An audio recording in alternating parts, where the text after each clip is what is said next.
धन की चोरी का प्रायश्चित नहीं। और व्यक्ति कुछ भी दे रहा है तो उसकी प्रशंसा की जानी चाहिए। हमारे महाराज जी कहते थे कि एक पंडित जी की कथा सुन के एक कंजूस बनिया के मन में आया कि कुछ न कुछ दान करना चाहिए, इतनी महिमा है दान की तो कुछ न कुछ दान तो करना चाहिए। तो उसने पंडित जी से कहा कि आपकी कथा तो हमें बहुत अच्छी लगी और कुछ कुछ मन भी कर रहा है कि मैं दान करूं, लेकिन जिस चीज़ को दान करने की सोचता हूं तो फिर मन में आते कि अरे ये तो हमारे बड़े काम की है, अपने काम की चीज़ कैसे दे दें किसी को। तो क्या बिना काम की चीज़ देने से भी पुण्य मिल जाएगा? ब्राह्मण को दया आई कि भारी कंजूस है, कुछ न कुछ देना तो सीख है, इसकी आदत तो पड़े देवे की। तो बोले हाँ कोई बात नहीं, हम संकल्प पढ़ दिया करेंगे, तुम तो जो चीज़ तुम्हारे उपयोग की ना हो उसका दान कर दिया करो। तो उसने बहुत दिमाग लगाया और दिमाग लगाया तो उसकी समझ में आया कि घर में साग अमनिया होती है सब्जी, तो सब्जी के छिलका किसी काम में नहीं आते हैं, तो पंडित जी को छिलका दान कर दें। उसने कहा महाराज बुरा मत मानना, छिलका ही एक ऐसी चीज़ हमारे घर में है कि कुछ आटा चालते हैं तो चोकर बचता है और कुछ साग सब्जी के छिलके रहते हैं, तो ये हमारे यहाँ काम के नहीं हैं, ये बचते हैं, तो आप रोज़ ले जाया करो। हाँ कोई बात नहीं, अपने यहाँ से रोज़ निकलते ही हैं, हम ले लिया करेंगे। तो पंडित जी रोज़ संकल्प पढ़ा करके छिलके का दान ले लेते। वो भी बड़ा खुश होता कि किसी को भेजना पड़ता, अच्छा है ले पंडित लेके चला जाता है, अच्छा है। और पंडित जी बड़े चतुर, वो छिलका और चोकर सब गौ माता को खिला देते, उनका तो काम बन गया। एक दिन क्या हुआ, शेठ जी की बहू ने, पुत्र वधू ने, एक बिल्ली बड़ा उपद्रव कर रही थी, बार बार दूध दही बिगाड़ जाती थी, तो बिल्ली भारी उपद्रव कर रही थी, दूध दही बिगाड़ जाती थी बिल्ली। सो सास ने बहू को लगाई डांट कि तू इतना भी नहीं कर सकती, बिल्ली को नहीं भगा सकती, और बिल्ली माने नहीं। तो बहू खींच गई बिल्ली पे कि इसी बिल्ली के कारण सास की डांट मुझे खानी पड़ती है।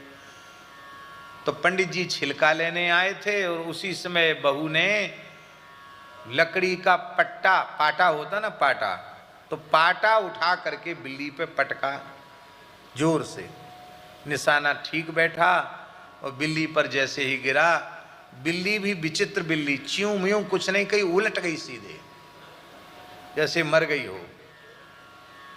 अब पंडित जी वहीं खड़े थे, राम राम राम राम राम राम राम। शेठ जी बड़ा अनर्थ हो गया, आपकी गृह लक्ष्मी पुत्र वधू उसके हाथ से बिल्ली मर गई।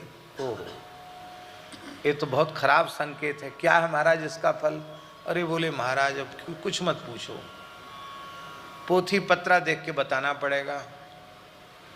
महाराज किसी से कहना मत। अरे कहना, अरे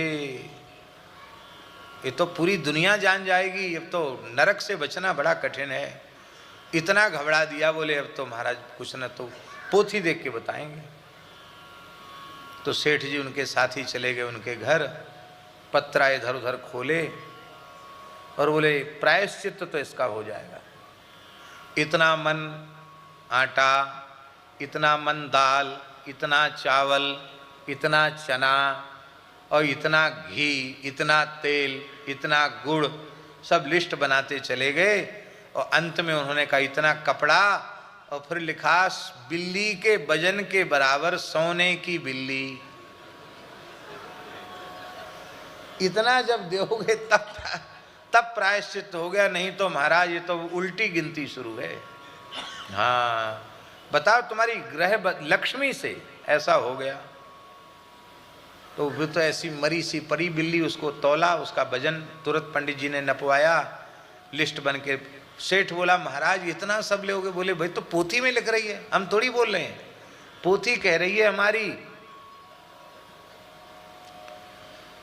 तो सारा सामान इकट्ठा हो गया और सोने के बिल्ली के वजन के बराबर स्वर्ण का दान भी हो गया।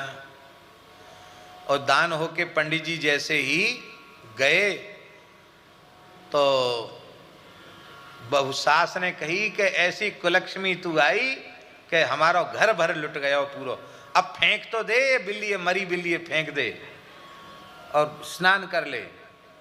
तो बहू खींच के जैसी उसने बिल्ली को उठा के घूर पे फेंका, बिल्ली म्याऊं म्याऊं करते भग गई। बोलो भक्तवत्सल भगवान। वो मरी थोड़ी थी, वो तो वैसी चिमानी पड़ी थी और पंडित जी को इतना लाभ करा के चली गई। तो महाराज जी कहते थे देखो पंडित जी, दाता की बुराई नहीं करना चाहिए, वो साग के छिलका भी दे तो भी उसकी प्रशंसा करनी चाहिए। कुछ साग का छिलका देने वाला भी कभी सोने की बिल्ली भी दे देगा। बोलो भक्तवत्सल भगवान की जय।